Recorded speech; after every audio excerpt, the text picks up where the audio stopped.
Do you have headlights that are really dim at night? In this video, I'm going to show you a really simple trick on how to solve that problem. My name is Rick Burrows. You're watching Fix It Rick.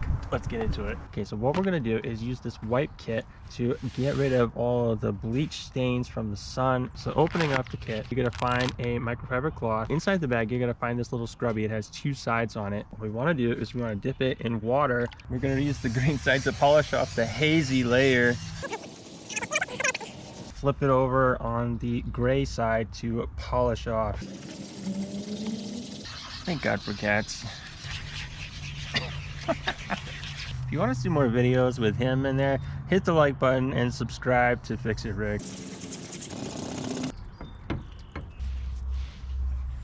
Okay, this next part is when you're going to need the gloves. You want to do this in a well-ventilated area because the fumes that come out of this thing is very toxic.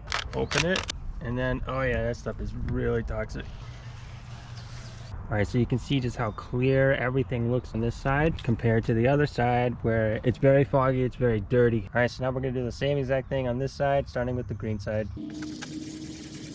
And you can already tell this side is looking so much better. All right, let's flip it over and use the gray side. Okay, let's pull out that wipe again. But already you can see just how clear this is compared to what it looked like before. Thanks for watching Fix It Rick. I hope this video was helpful. If it was, please hit the like button, subscribe, and leave a comment below. Sounds like a velociraptor out there. Maybe more than one. Always remember that Jesus Christ loves you and only He can solve your biggest problem.